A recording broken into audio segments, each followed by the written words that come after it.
So I'm very glad to welcome you all to another advanced team conversation, this time about China and green finance. We have two leading experts in Charles and Christoph, to be moderated by John Lillywhite. Handing over to you, John. Hi, everybody. And Oscar, thanks for that introduction. Dr. Christoph and Professor Charles, thanks so much for joining us today.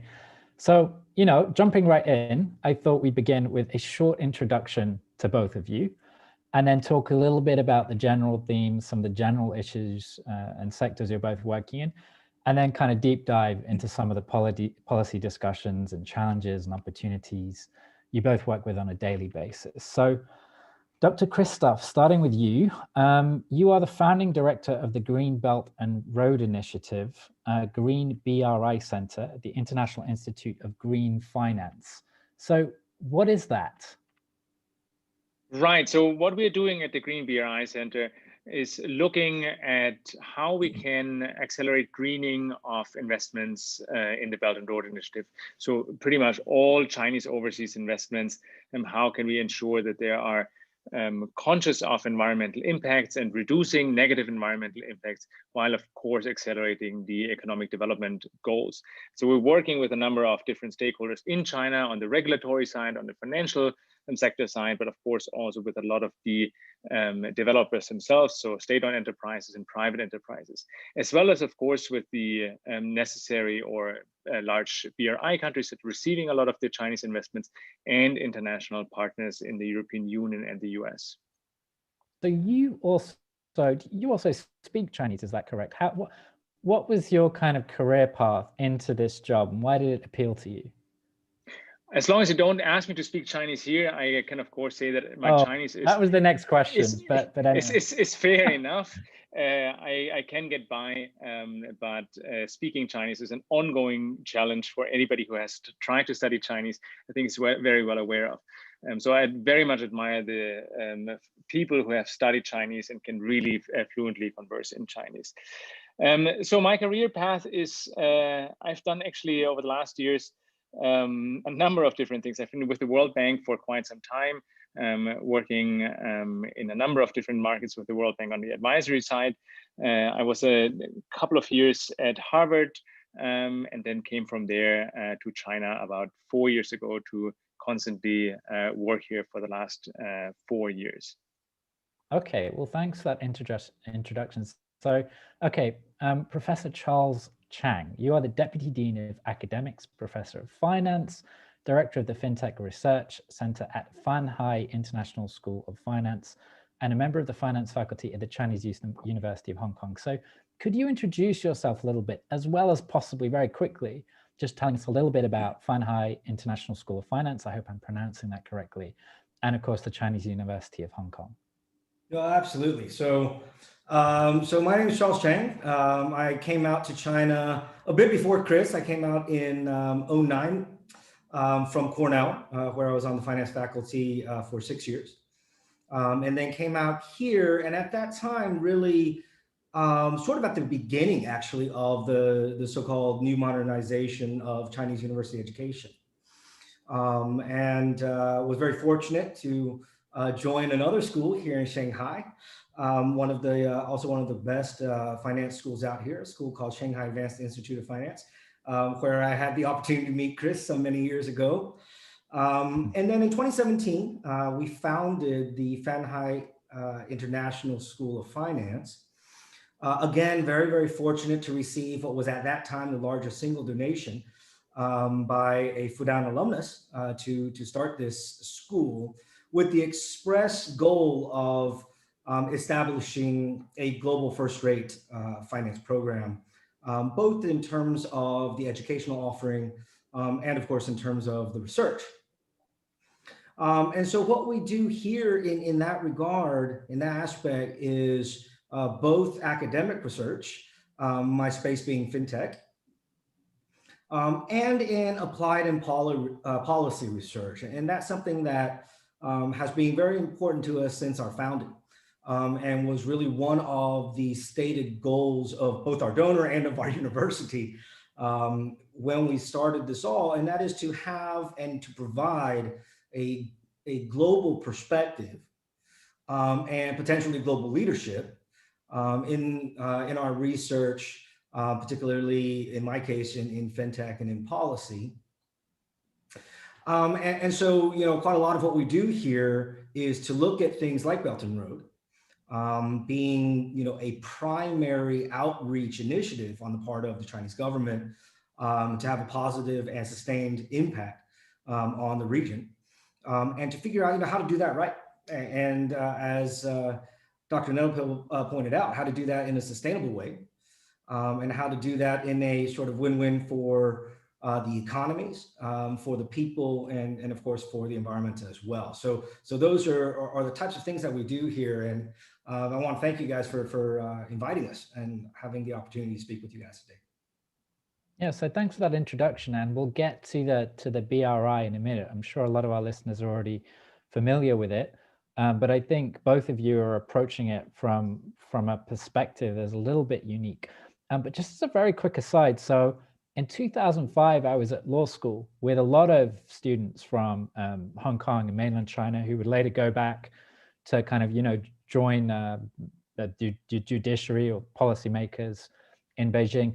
And that was 2005. And a lot of them would talk about universities in China and how they were trying to globalize.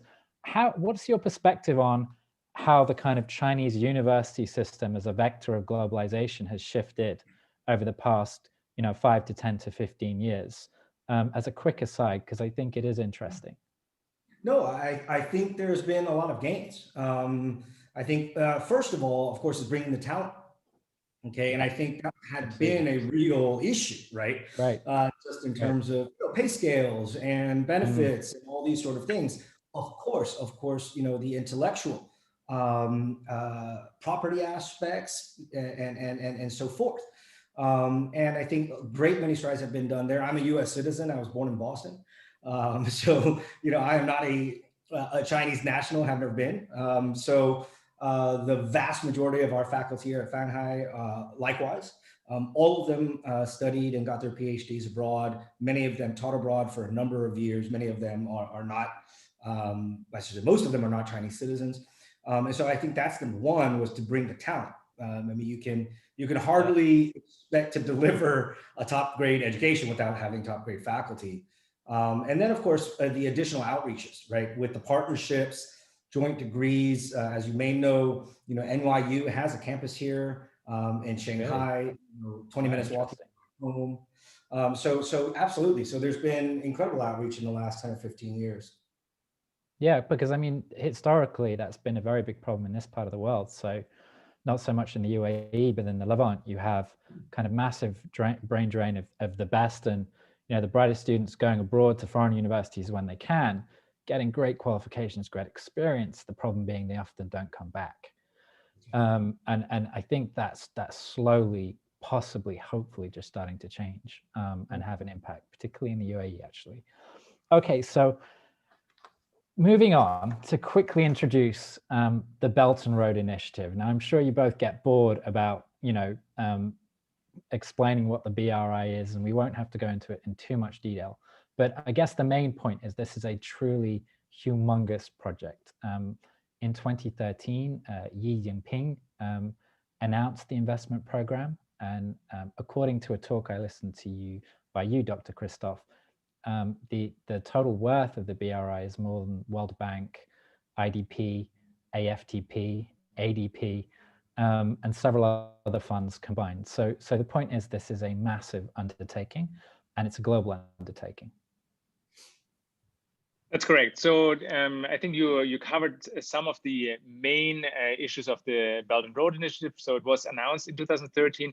It consists of the land corridor and the sea corridor. So there are two main silk roads that are under consideration. There's interestingly some confusion that we can discuss about here in this podcast as well. There are two different definitions of actually who is a member of the Belt and Road Initiative.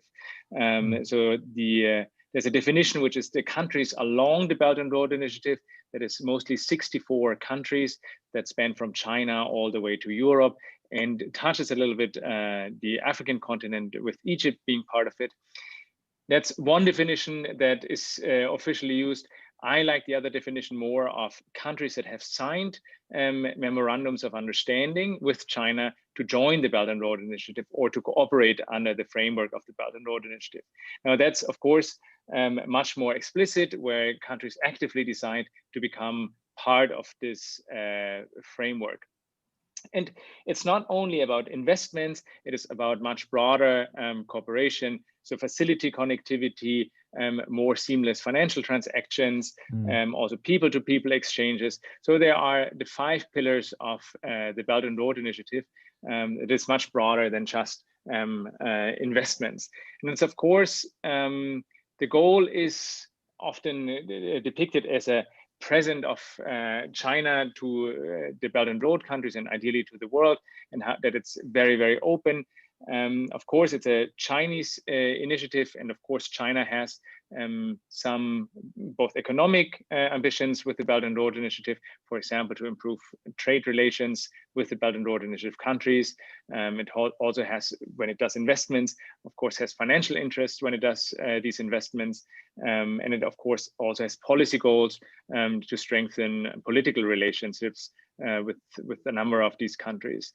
And what we're also seeing is, particularly over the last year, when we analyzed the Belt and Road investments, that indeed the slowdown of investments, of course, we saw in 2020 due to COVID a significant slowdown of investment activities in the Belt and Road Initiative, that the countries that are, however, members or kind of signatories of the Belt and Road Initiative saw a slower decrease of investments compared to non-BRI countries. So there's the decrease of investments was less so in BRI countries than in non-BRI countries. So it seems to have some benefits for these countries to receive Chinese investments also in the crisis situation. Thanks for that introduction. I like the way you referred to it as a framework, and it's not just geopolitical. It's financial. It increasingly, I think, involves digital, and it also involves other aspects such as shared laws or shared even technological protocols. But I think approaching it from the perspective of green finance and financial instruments is something that I haven't actually read that much about, and we need to jump into. I think another point that I've had mentioned by you and others before is that there's also a historical role to this. You've got the idea of the old Silk Road, which worked in the past and of course played a major role in the history and evolution of the Middle East. I've also got some numbers here, up to 700 billion between 2013 to 2019. So we're talking about some serious investment and a serious kind of long-term project. So I think now we've introduced the BRI, what might be interesting as well is also talking a little bit about China on the global stage, why China would begin a project like this, but most specifically, why the green economy is important for China. So I wondered if either of you wanted to kind of jump in on that and kind of give us a bit of background on the Chinese economy, its global ambitions, but also in particular, the role of green finance in the green economy. So I'm definitely happy to talk about these topics, and I also kind of course, am happy to learn more about with Charles together, also how digital finance can, of course, play a big role in supporting a lot of these ambitions. So the official language is that green has always been part of the Belt and Road Initiative, and since its inception, green was included in the Belt and Road Initiative. Now, when we look at the investments, of course, there is still a lot of room to improve the greenness of the Belt and Road Initiative. Now, what do we understand as a green and kind of green investments and therefore green finance is, of course, a lot of the BRI projects. The bulk of the investments and bulk of the activities are in infrastructure investments, or transport and energy investments. And there it's relatively clear for quite a while for the overall international community what is green and what is not green. In December 2020, China, or the relevant authorities in China, backed a study or a guidance, which is called the BRI Green Development Guidance. It has a traffic light system for BRI projects. I was part of this study and developed this traffic light system, how to evaluate projects in terms of their greenness. And that, for the first time, really provided a taxonomy, which projects are green, which projects are not green, and particularly also for the transport and energy infrastructure. So of course, solar and wind investments in energy would be considered green. Fossil fuels would not be considered green, but would be considered red, so non-encouraged projects. And similar in transport, public transport, of course, green, road transport, with some question marks, potentially even red due to the impacts on biodiversity. So there's, for the first time, kind of a much stronger framework. How do we actually understand and conceptualize green finance to put it really into practice, rather than just saying we want to have a green BRI without really defining it? So this is, in that case, really a landmark publication that was backed by relevant ministries and authorities in China. And this is kind of what then also provides the opportunity for both developers and financial institutions, because what we are looking at from a financial perspective is, of course, risk and opportunities. Quite simply, an investor, really pure investor, cares about financial returns. And what's really interesting is that due to climate change, we're seeing a shift in how we have to evaluate risks. How we evaluate the physical risks of extreme weathers, how we evaluate the transition risks, for example, of new laws, how we evaluate the transition risk of new technologies. And what's really, really promising is the massive decrease of the cost of solar and wind. And that has provided, of course, a much higher return often on investments in wind and solar, because the cost of generating electricity with wind and solar have decreased, whereas the cost of generating electricity with coal and any type of fossil fuel has actually not decreased, but has been stable, if not increasing, due to potential carbon taxes and carbon prices. So from an investor perspective, then it does not make sense anymore to invest in these fossil fuels, because it becomes just a stranded and dead asset.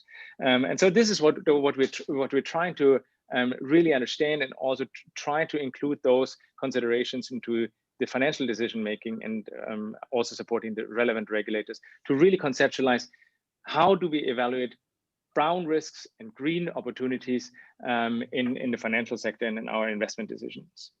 Okay, that's super interesting. I mean, we should go into the investment aspect next, but just before we move on to that, there seem to be kind of two general themes here. One, you kind of have the traditional ethical Western kind of discussion on climate change and moving the economy green. But on another level behind that, you also have this understanding that a lot of these technologies, in terms of renewable energy, in terms of automation and a cleaner environment, will be a component of the fourth industrial revolution. So it's not just about moral or ethical systems or reducing the carbon footprint of China and the Green Belt and Road Initiative, but there's also an element of technological competition and disruption in some of these new technologies that are being pushed to market. And I think that's important, because it's also an element of incentive, right? It's an incentive for investors, and it's also presumably incentive for China as a whole. So I wondered if Charles, you wanted to speak to that a little bit. Yeah, so really it's layered, right? I think first, when we think about what China is trying to do, okay, and to answer your very, very first question, I think China, in a word, is looking to be part of the leadership, okay? And what I mean by leadership is in all the different levels, okay? Be it financial, political, environmental, and so on and so forth. So when we think about, what's China trying to achieve in a macro sense, I think that's what we're talking about. right? And that's reduced bilateral dependence on any particular region or country. That's about fully sustainable development of its own, including the green, but the sustainable development of the country itself in terms of its domestic market, in terms of its wage levels and income levels, in terms of eradicating poverty, in terms of financial inclusion. You know, all of these things are mission critical for China to be itself sustainable going forward, right? And so when we think about then the Belt and Road countries, and so I'll be very specific, not just the initiative itself, but the countries along the Belt and Road. You know, you're talking about anywhere between 40 and 50% of global GDP. You're talking about well upwards of 60% of the world's population. And as you mentioned, most of the estimates we see in terms of infrastructure alone, you're talking about $2 to $3 trillion of investment. So it's all of those things, right? And that's market, that's development area, that's also regional stability. And I think that's something to really keep in mind.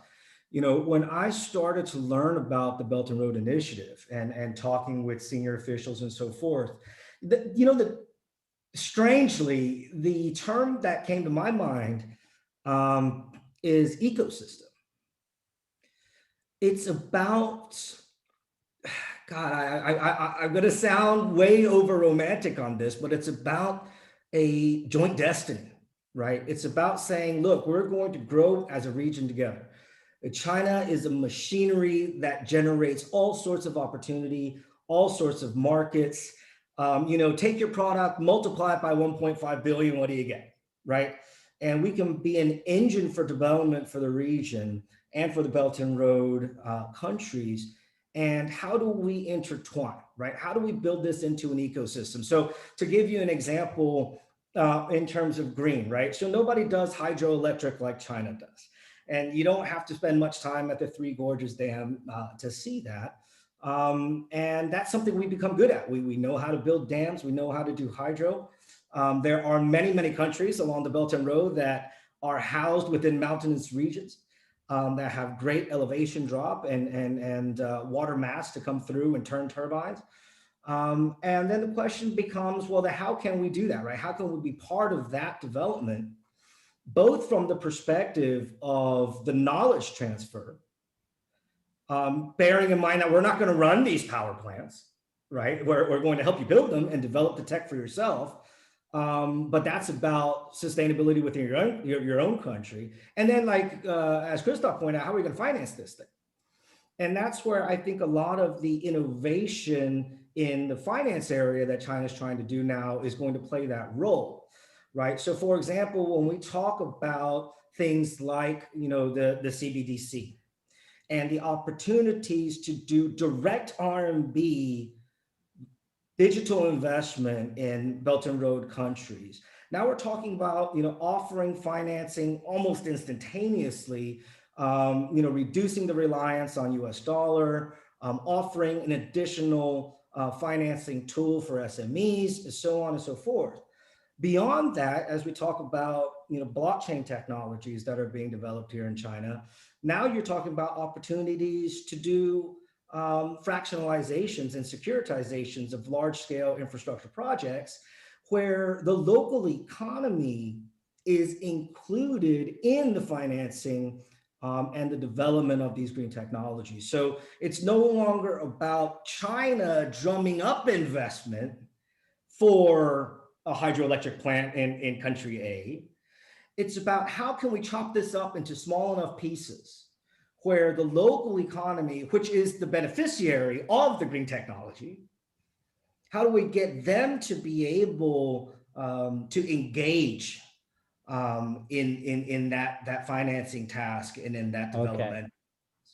Okay. That makes sense. So the kind of connection between emerging innovations in finance and emerging technologies that are coming to market in green technology. What you're saying is there's a strategic reason for the two to come together. And so for background, I mean, mobile payments are 70% of GDP in China versus 6% in the USA. I think that's becoming an increasingly major conversation, both in the United States and in Europe. And you've also had a story recently on China creating its own digital currency, the cyber yuan. And I think you referenced a bit of the role of blockchain and some of these new financial instruments in making China, as you said, more independent and more of a player at the table globally.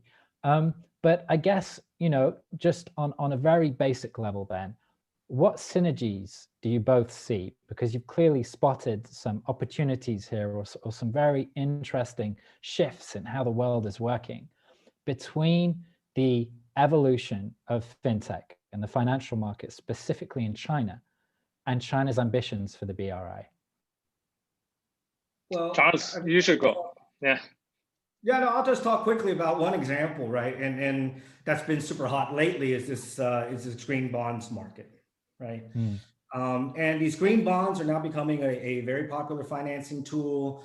You know, depending on who you ask, it's upwards of, say, $500 billion US level of market. And then the question is, you know, how do we let this develop more? Now, China has been a major player in this space, but as Christoph pointed out, I think very, very astutely and precisely, the question is usage of funds, right? You can claim that you're raising this money to do whatever you like, right? In the end, it's about where did you actually use it? How is this being audited and or monitored, right? And then how are redemptions done to the investors? So along this particular, you know, aspect, you know, the use of proceeds, the tracking of that, one tech that we've been working on here in the FinTech Research Center is how to engage blockchain in the design of green bonds.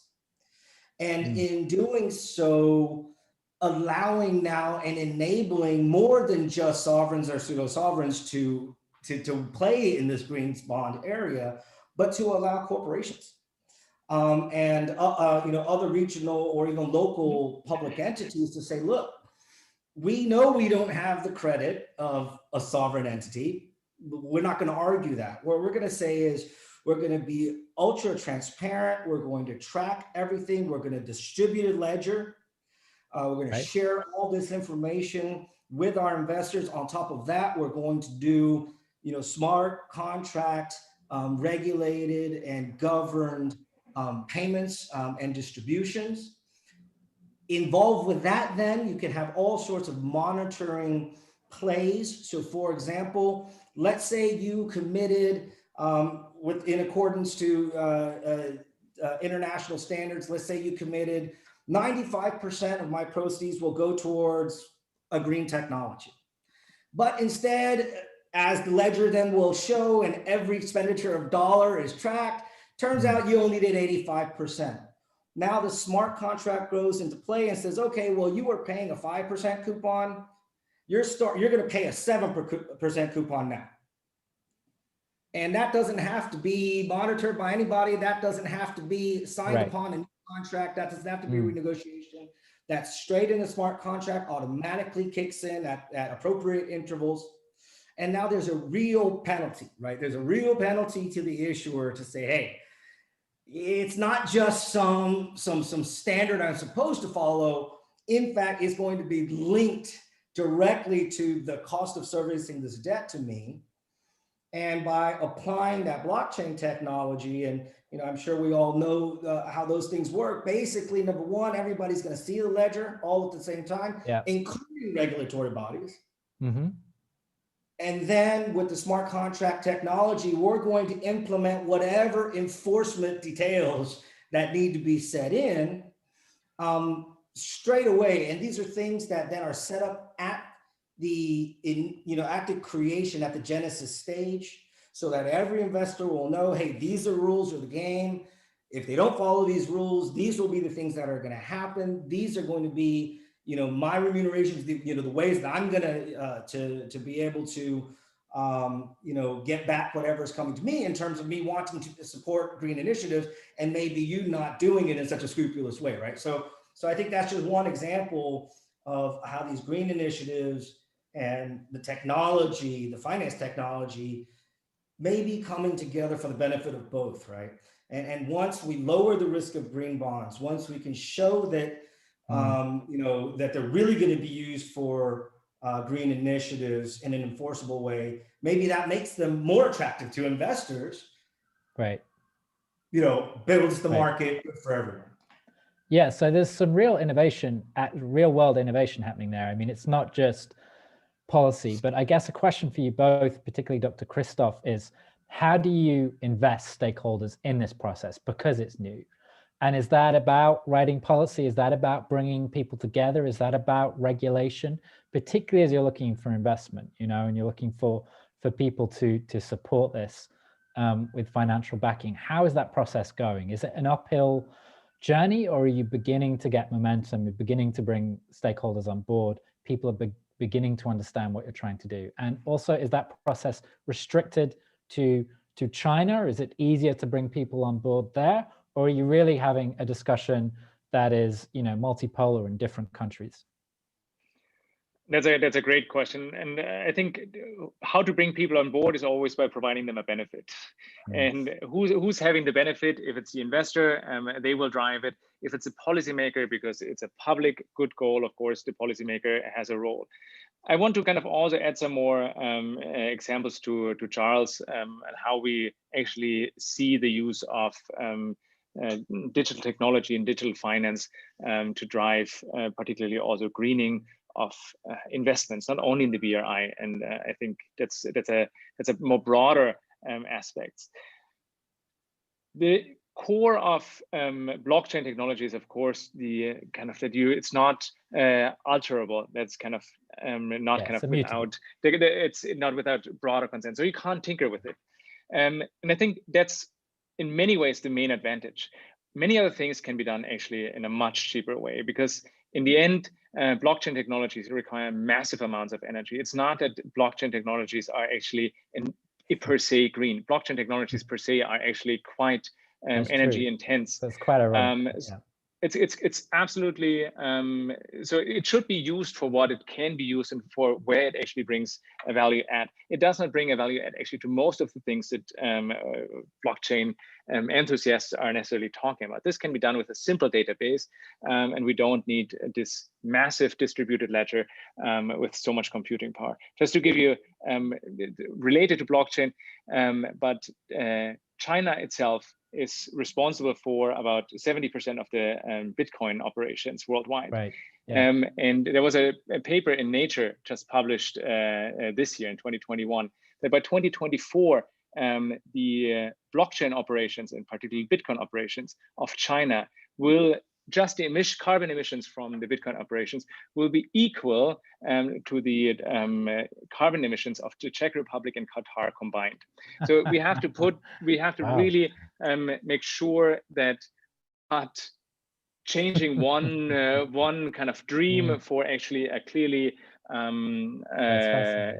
energy intense technology. So where is this unalterability actually useful? One of the important aspects that we're talking about in green finance is the provenance of products. That has to do with biodiversity protection, that has to do also with climate protection. So if we want to say we want to ensure that the wood, the timber that we're using is not coming from any protected areas, that the fish that we're using is actually not harvested or fished in protected waters, that's when blockchain technology, because it's unalterable, is really important. So we don't falsify our documents. Another aspect is electricity. Where does actually electricity come from? If you are a conscious car company that says we want to be actually a green car company, we have NEVs, and it does not make sense to get the electricity for our NEVs from any of the coal-fired power plants, but we want actually to have a green mobility. Therefore, we have to ensure that our electricity comes from a green source. This can be done with blockchain. You don't want any alterability. Other things is carbon offsetting. This is a huge topic. How do we actually offset carbon that we are creating and that we will create for the foreseeable future? How can we make sure that the carbon offset that we're buying is actually used in a real way, and it's not double use, so we don't have double accounting and carbon offsetting. So this is where kind of the advantages of blockchain technology, of the unalterability, really can make a difference. So for example, on the carbon offsetting, we have not solved this problem. This is Article 6 of the Paris Agreement. How do we do global carbon offsetting? How can we get private markets and private investors actually involved? So like, we have massive amounts of carbon sinks that we can use, that we can activate. How can we monetize them without double counting? And there again, of course, blockchain technologies can play an important role. Yes, I mean, the immutability of blockchain, you know, the provenance, particularly supply and logistics, that is transparent when you're talking about a kind of global infrastructure and information highway and legal framework, as we discussed earlier, makes total sense.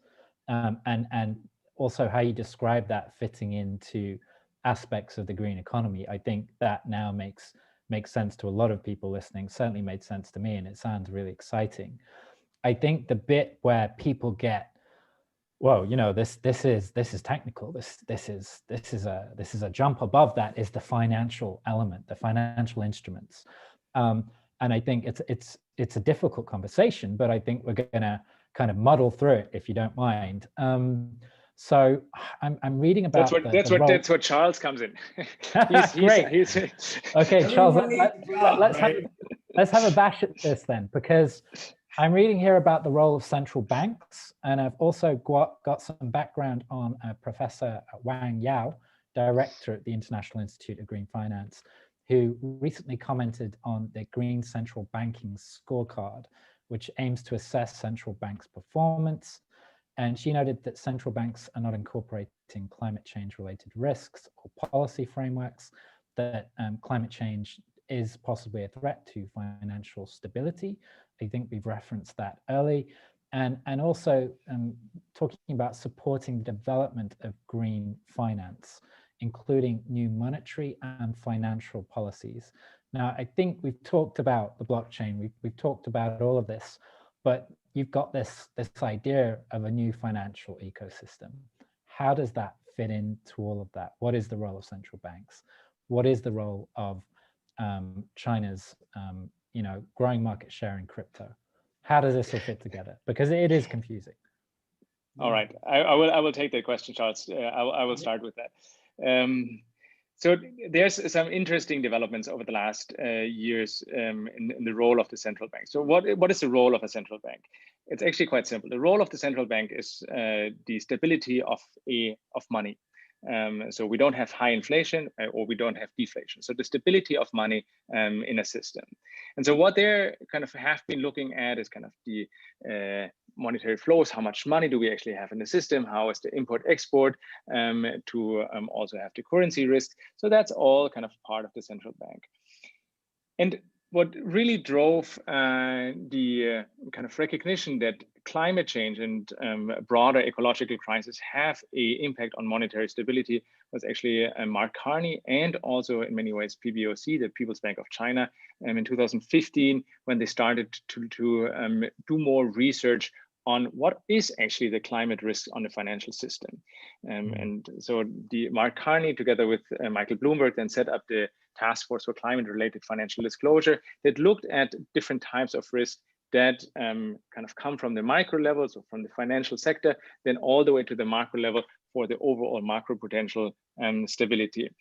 And I mentioned some of those before. It's separated into the physical risks and transition risks. So physical risks, if you have droughts and storms, and suddenly you don't have food security anymore because the harvests are not there. The energy system is not working anymore because you don't have, as I said before, the hydropower plants because there's no good enough water flow.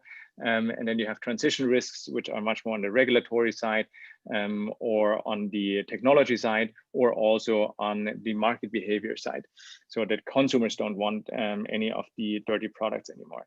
And so kind of all this together, if kind of a lot of the companies are going bankrupt, so energy companies are not making enough money, fossil fuel dependent companies are not making enough money, what is happening with all the assets on the balance sheet of the banks? They have to write them down. If you have a huge write down of assets, that of course trickles them down to the whole economy. And that's when the macroeconomic stability for the whole economy is in question.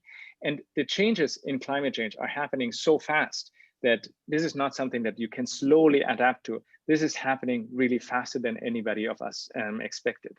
And so a number of central banks, from the Bank of England under Mark Carney that started it, the People's Bank of China, where Ma Jun here also in China played a massive role in integrating some of these considerations, is integrating that. The European Central Bank is integrating that. Even now, the Fed, the American Central Bank, is talking about the climate risk for the monetary stability, and really force the financial institutions to do stress testing for climate. So before we did stress testing, if you remember, after the .com bust, that we have to do more stress testing. What is the value of our portfolio if we have to write down stuff?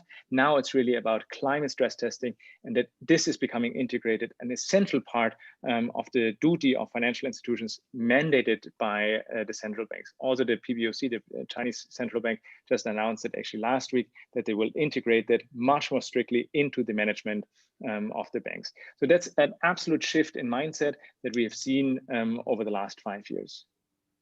Okay.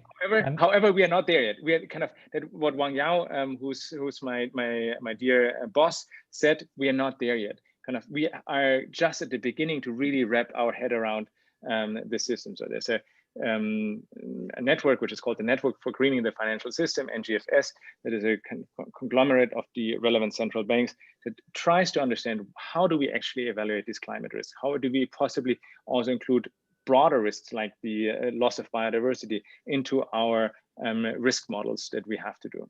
Yeah, I mean, there's some great case studies in the Middle East, again, on food security caused by climate change and how that can lead to very immediate political consequences. But Charles, do you want to jump in on that and talk a little bit, more about some of how these new instruments are looking at these problems?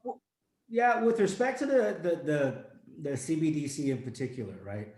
I think really it's about a very holistic definition of sustainability, right? And that includes what Christoph mentioned and all the bits on climate risk and catastrophe avoidance and stress testing in this regard. But I would also say, I shouldn't say, but in addition to that, I would say that really the CBDC is also so much about improving the overall operational efficiency of the entire economy. And in so much as that reflects itself in additional sustainability, that of course then generates additional cushion for stress testing. It addresses additional issues which relate to systematic risk and systemic risk, I guess is now the hot word to use. So I mean, it's just a few examples, right? So I mean, one thing that Christoph mentioned, I think this transition is incredibly important. Right. Okay, the ability, because you're not going to get from 0 to 100 immediately, right?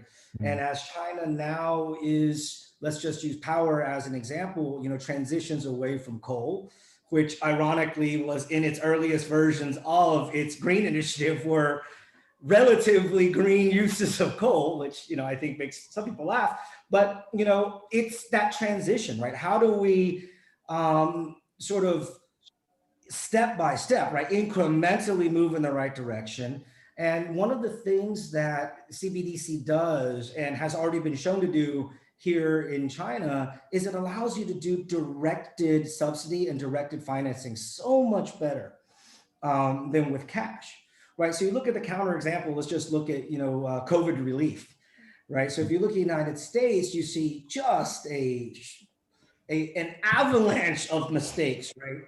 I remember reading, the Los Angeles Lakers getting a relief check that was from the Small Business Administration, and you hear about, you have to be a member of a certain set of banks in order to get, the loan, and, checks getting lost and checks ending up at tax service providers rather than at the individual themselves, and so on and so forth.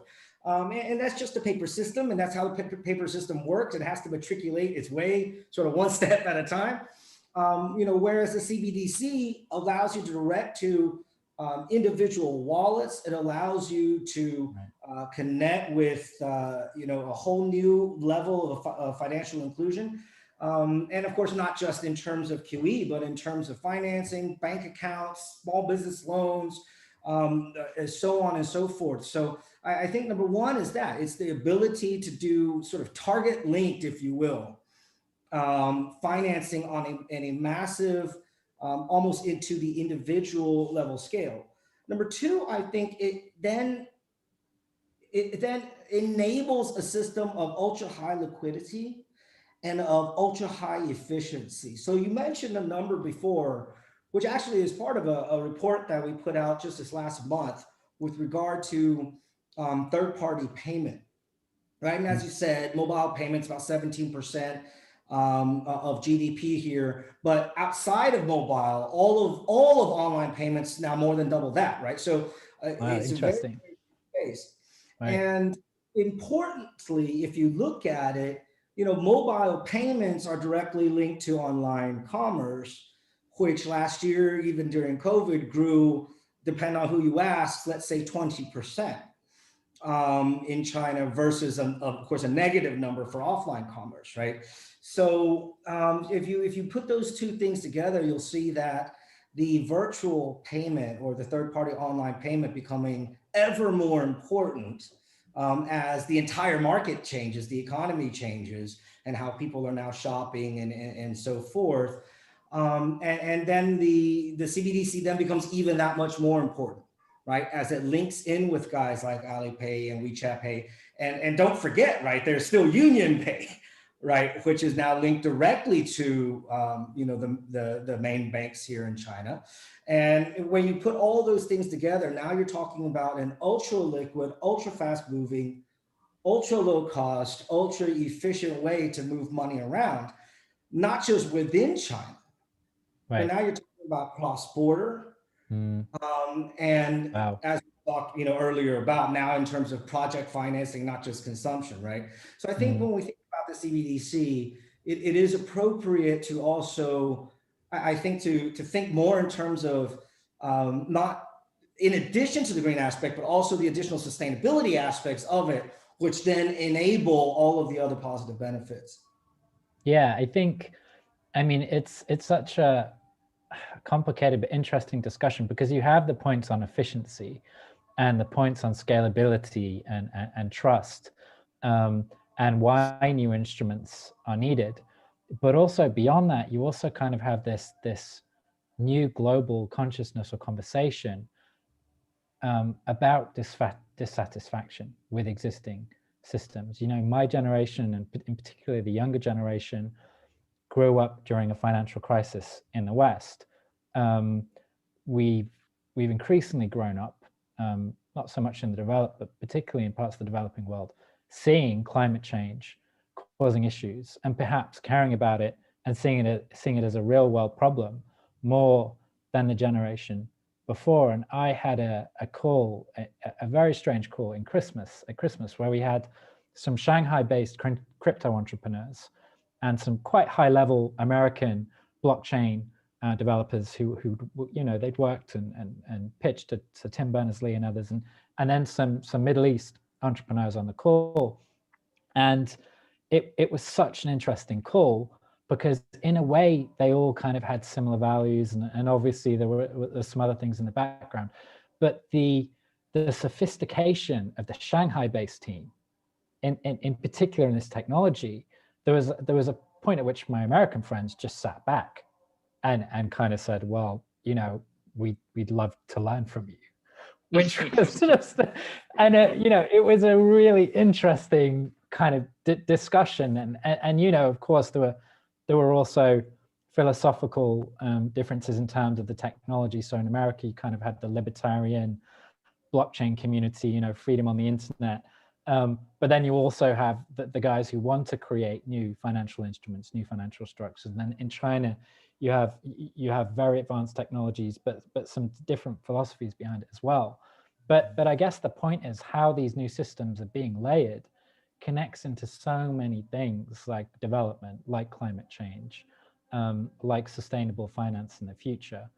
So I think, you know, just to end, we've got about 5 minutes, but I just want to keep going in to some of these technical aspects on the FinTech level as much as possible, so everyone understands it as much as possible. I have a quotation here, a guy called Bernice Lee from the Hoffman Center for Sustainable Resource Economy has suggested that China could pioneer new solutions by using the strength of state-owned enterprise, which again, you know, is something that in a way is particular to China when compared with America, and proposing the idea of making 20% of public sector pay in the form of tokens redeemable through nature-based economy purchases.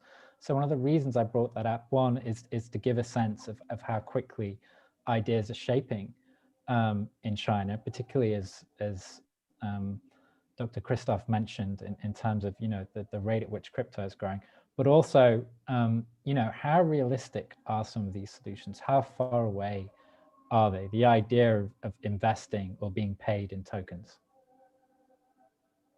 Well, I can give you just a couple of very, very micro examples, but I think it is happening. So you may know that, you know, the CBDC was rolled out last year, and one of the test cities is Suzhou. Okay, and Suzhou's test product, if you will, the area in which it was asked to test this was in transport. Okay, so one project, again, that we've been engaged with does on a very micro level, it's certainly not 20% of pay, but on a very micro level is that if you have a parking lot, okay, so this is a very sort of common way to buy land, right? It's a super low cost way to buy land and make use of it.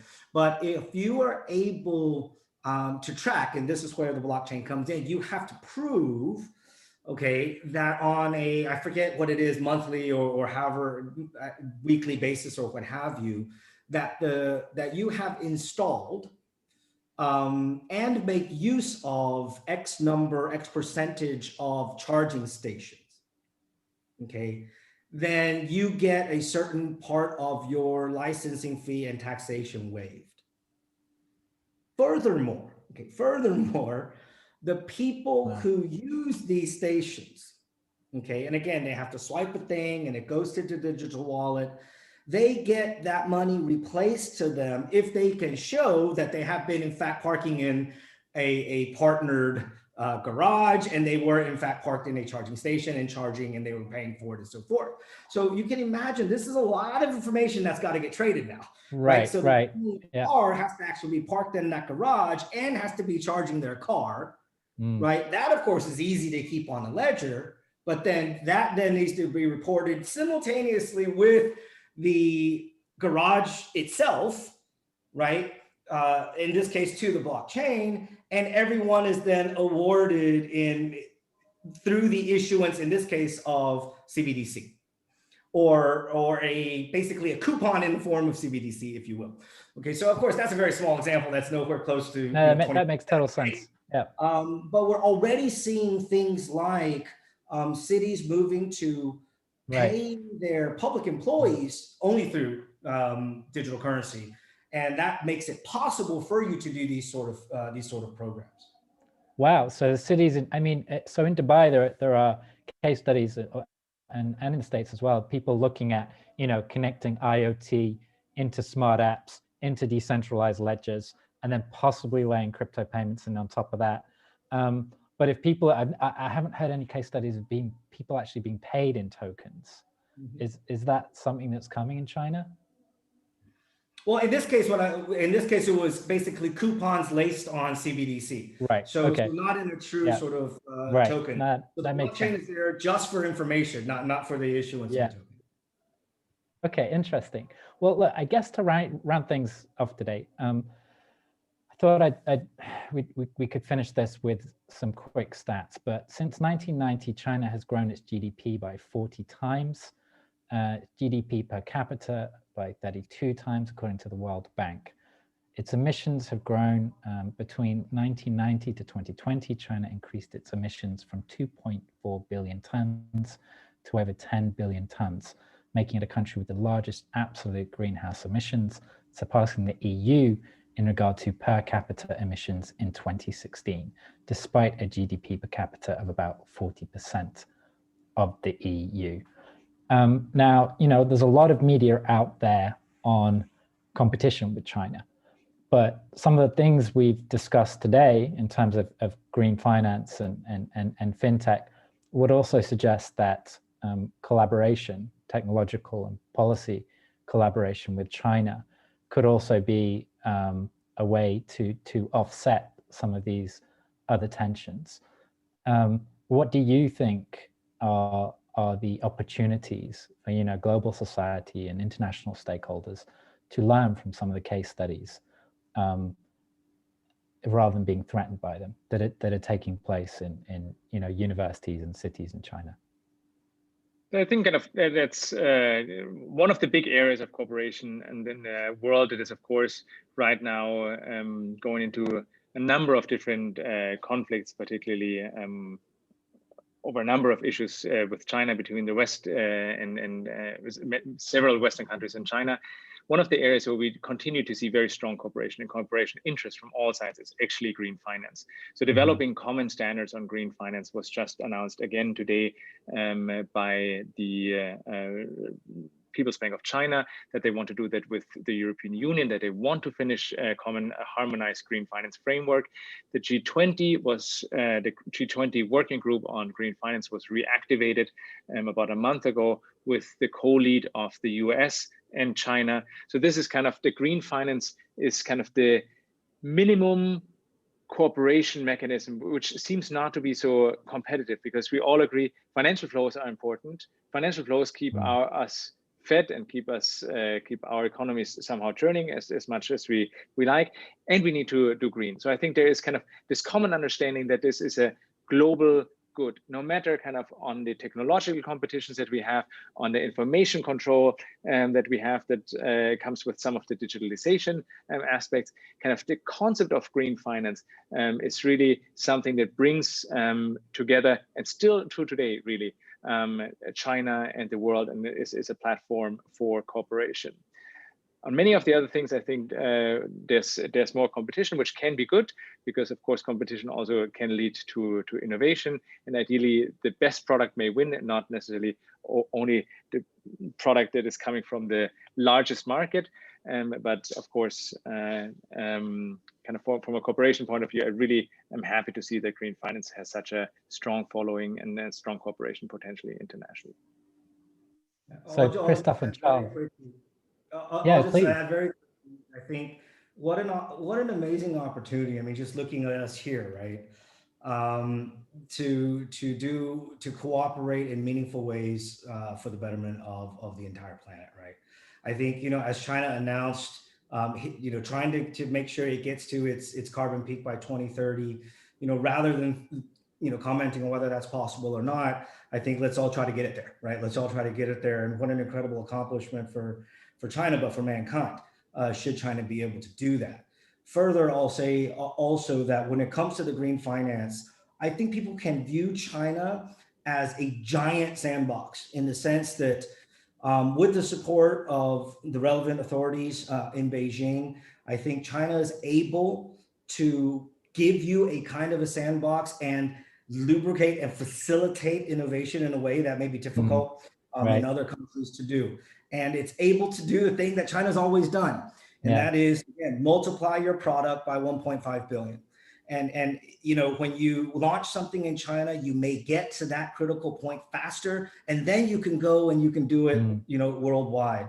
So I think it would be great if people thought of China as a green finance sandbox, where they can, really blow up their concept and get it to that break even quickly, and then be able to roll that out in a global way.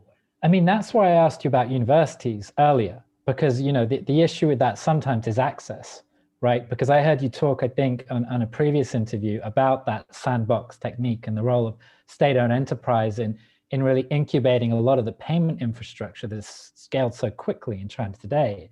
It's a really interesting case study, particularly for me as someone who's studying how governance and technology are combined, and how, you know, a lot of governments using innovation tools and using technology can often push through change slightly quicker than just taking a traditional policy approach. And I think that state enterprise aspect to China is both captivating, but also a real challenge for countries where the innovation is pushed out from the private sector. And I think, you know, that might be a really interesting discussion for another time, because obviously with green finance and with climate change, you have to have government involved and state enterprise involved, as well as the private sector, as well as individuals. But yeah, I mean, it's a fascinating subject. I think we could have spent a lot more time going into some of the details, but Christophe and Charles, thank you so much for your time today.